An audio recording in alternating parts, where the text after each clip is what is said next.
सभी बहनों भाइयों को प्रणाम। पूज्य मालिक को प्रणाम।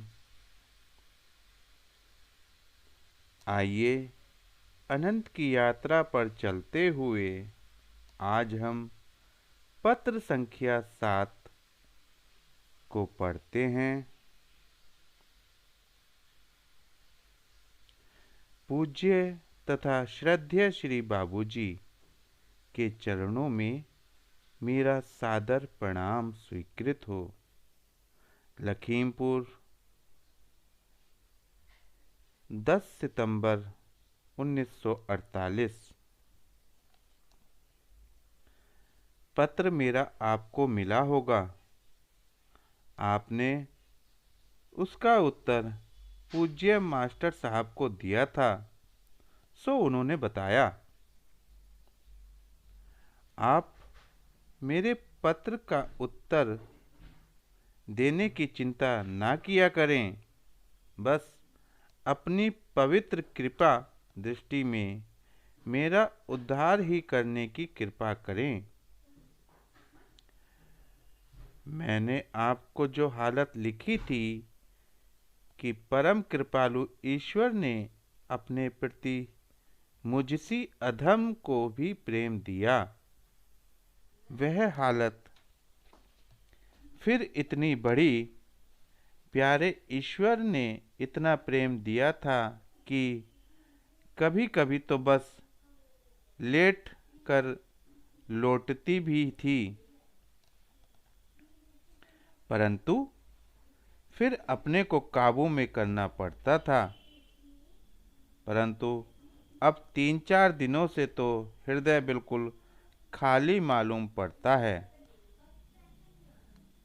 अब भी पूज्य मास्टर साहब जब सिटिंग देते हैं, उसके बाद 1-2 दिन तक फिर बहुत प्रेम मालूम पड़ता है। रोम रोम प्राण प्यारे ईश्वर के प्रेम में खड़ा हो जाता है। लेकिन वह बात जो पहले थी वह नहीं है। अब तो बिल्कुल भूली सी रहती हूँ। हृदय बिल्कुल खाली सा लगता है। मेरे पूज्य बाबूजी, मुझसे तो कोई साधना नहीं हो पाती। मेरा मन तो कितना मलिन है।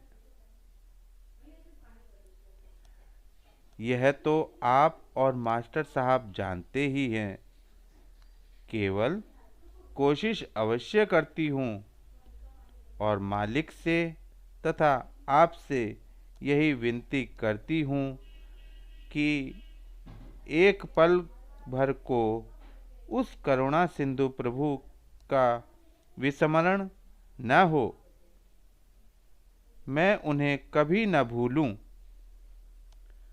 पूज्य बाबूजी, मैं तो दारिद्र्यनी हूँ और मेरा ईश्वर ही मेरे लिए पारसमणि है।